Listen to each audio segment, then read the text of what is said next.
Aiutato il nostro nome di Dio. Invece c'è una metteranno. I'm just going to record the first part. And that is to say, here for this little catechism here in St. Catharine's in Ontario,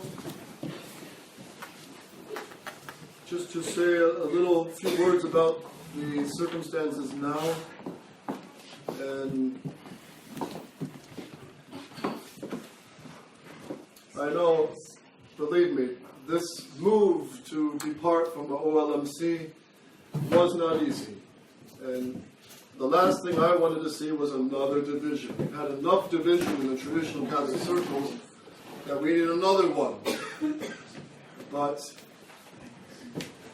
to be very truthful, I should be asking apologies, really, for waiting maybe 8 months too late.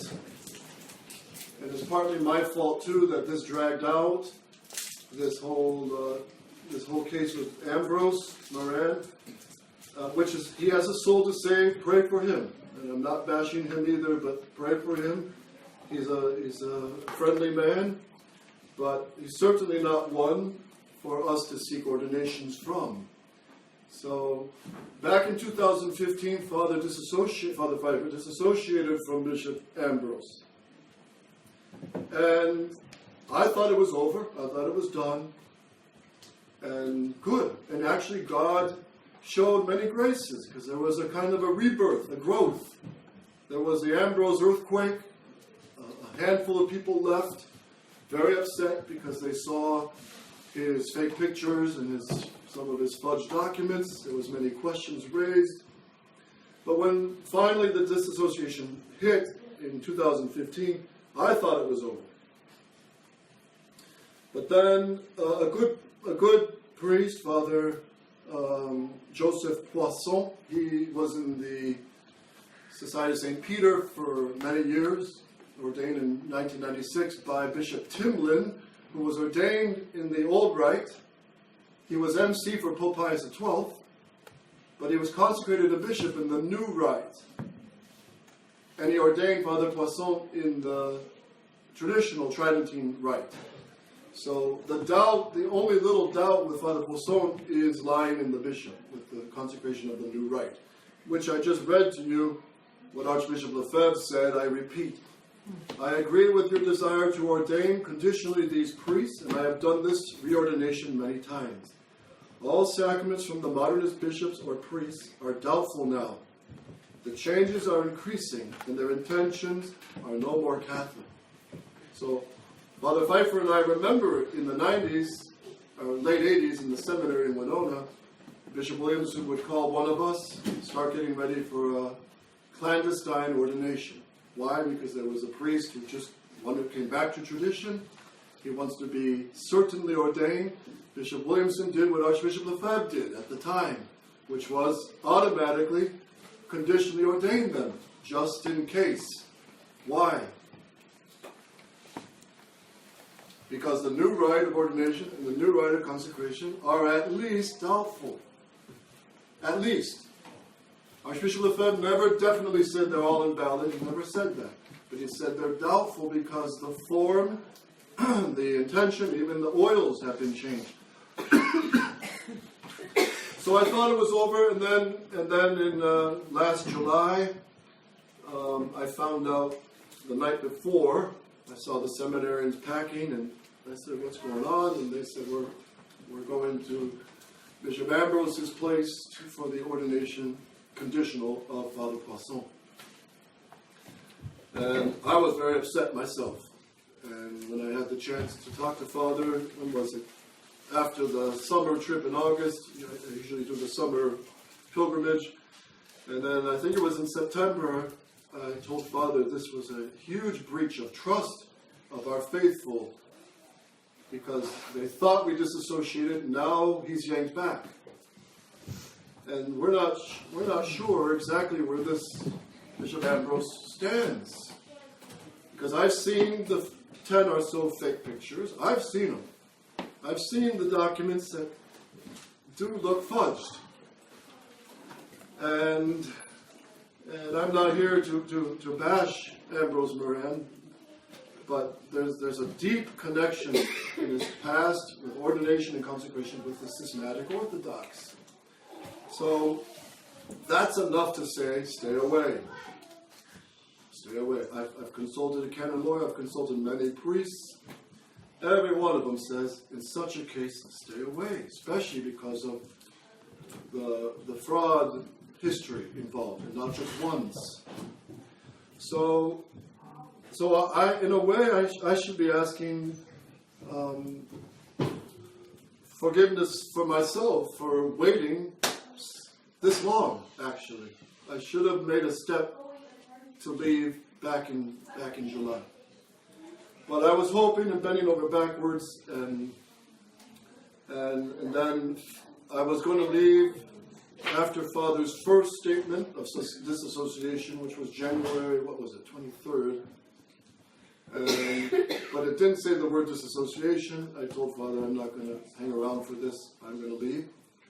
Then Father held a big meeting with the priests and seminarians in Kentucky, mainly to try to dissuade me. And so I told Father, look, this is not a letter of disassociation. The word's not even in it. And I said, why can't you just put the word disassociation? And so it was a tug of war of words, and then Father Pancras spoke up and said, well, if Father Hewko says put the word disassociation, what's so hard about that? So Father finally agreed, but in the statement of disassociation, it does say that the investigation was going slowly, it was not completed, but we all know that wasn't the case, because Bishop Ambrose was yanked in for the July conditional ordination of Father Poisson. So, without getting too much into the technicals of it, I have left.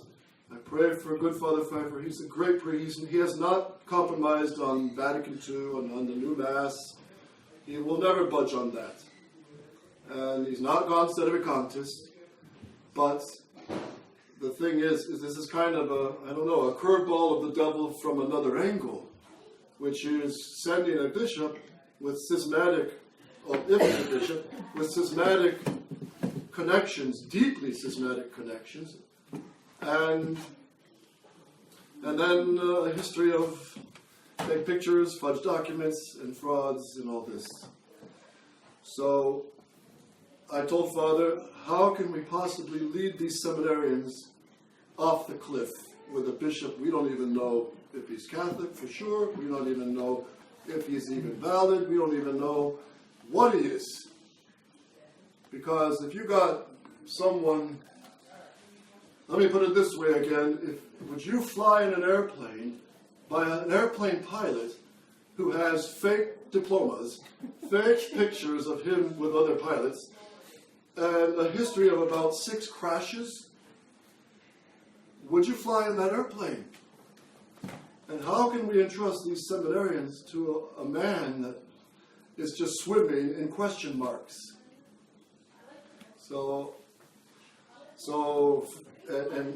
And I've been telling Father for the last few months, I'm going to leave. If you bring him in, I'm leaving. And he's been more aggressively pushed, and I have to regret that after the disassociation, he's still being pushed as valid. And if he's valid, you can use him. But I'm not Joe, canon lawyer, but we're not in any position to rehabilitate a bishop in this position.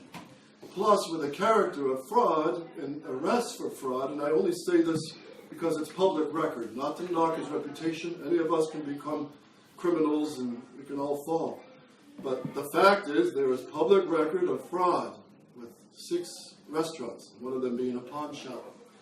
So, with such a record, how can you entrust priestly ordination to such a man, such a character? And that's a big problem. And that touches the validity of sacraments, the future of the priesthood of these boys, and that's the first and biggest reason why I had to leave OLMC. So, I'm not accepting Vatican II in the new Mass. May I die ever before compromising on that. I'm not sedevacantist. I'm holding the same line I've always held since I was ordained, with the help of Our Lady. But I'm not going to go with a doubtful, questionable, schismatic bishop, if he is, whatever it is. But I do ask you, pray for me, pray for good Father Pfeiffer, pray for poor Father Poisson, who's really in a pickle jar, because he's got 2 questionable ordinations, the poor guy. And he may feel he's a priest, and he probably is, if the rite was valid. And Bishop Timlin most likely would respect the proper matter, form, and intention. But, as you just heard Archbishop Lefebvre, there is that little bit of doubt, because it's the new rite. And remember, the intention behind the masterminds of the new rite of ordinations and consecrations is to kill the Catholic Church, shut down all grace. That's why there's a doubt. And Archbishop Lefebvre, he systematically, in most cases, reordained them. And Bishop Tissier, he even hits it harder. Listen to these words.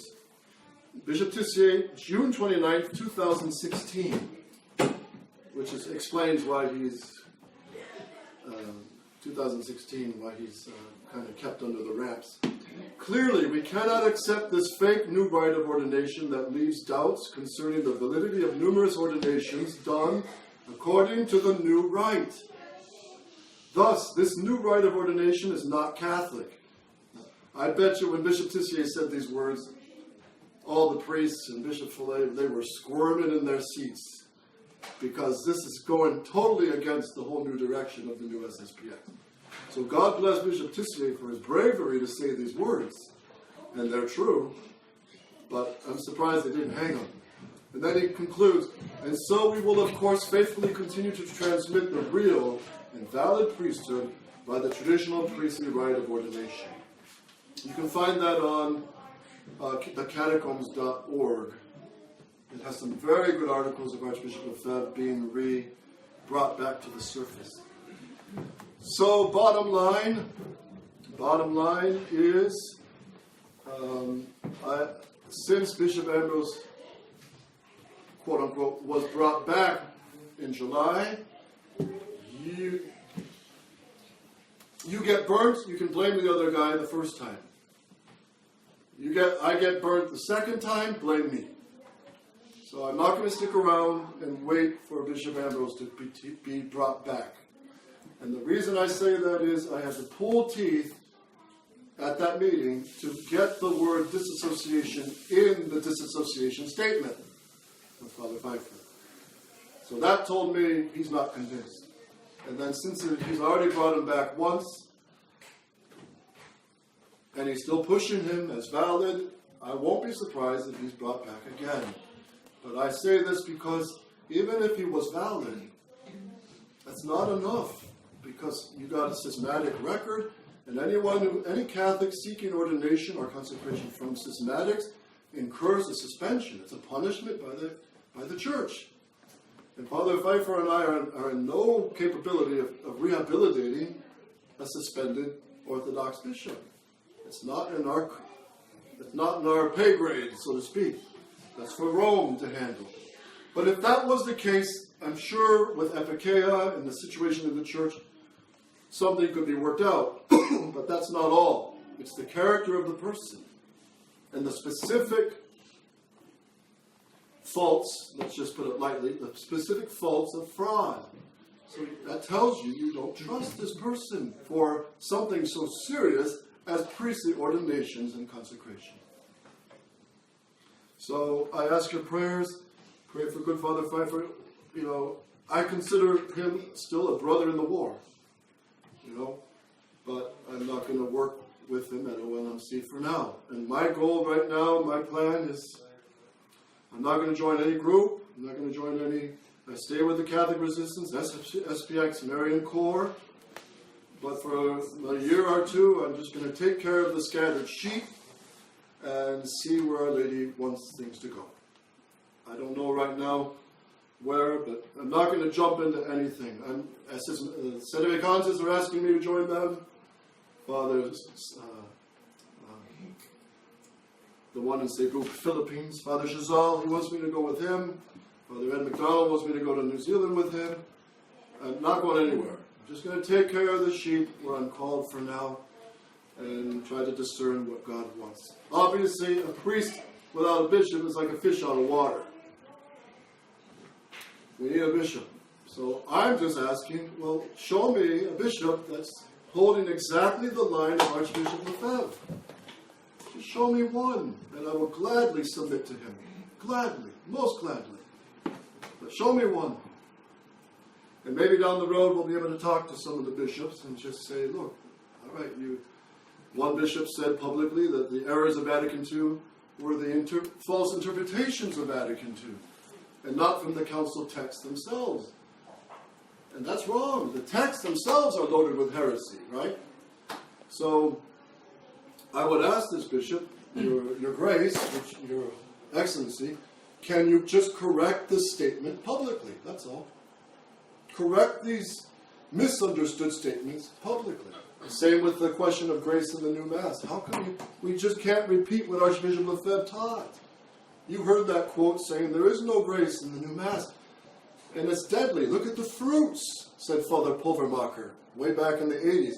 What are the fruits of the new Mass? Death, sterility, loss of faith, closing of monasteries, seminaries, convents. Death. It's not from God, and it doesn't give grace. But does God give grace? Of course. A lady praying her rosary at a new Mass, she doesn't know better, but she's just trying to obey the Sunday commandment. She's praying her rosary at the new Mass. Does she get grace through the new Mass? No. Does she get grace through praying the rosary and lifting her heart to God? Of course. God is all good, and He wants to give His graces. But He's not going to give it through that insult to Him, the abomination of desolation, the new Mass. Just like a satanic priest who's lost the faith, but he says a valid Mass, is there grace in that Mass? No way, because the whole liturgy is an insult to God. And the new Mass, I would argue, is worse than a satanic black Mass, because it's a modernist liturgy which incorporates Catholicism, Protestantism, and modernism as an entity, and it does not give grace. It cannot. And I'm just quoting Archbishop Lefebvre. So enough of my tooting my horn, but I do ask your prayers, and I do want to really say, if any souls were harmed in all this whole Ambrose roller coaster, I'm very sorry on behalf of OLMC, because this does touch the faith. It does touch the faith, because the sacraments touch the faith, whether they're valid or not. So, Father? Yeah, I'm going to cut this off now, and you can raise questions. So I'm not recording this now. Not recording this now. Not recording this now. Not recording this now. Not recording this.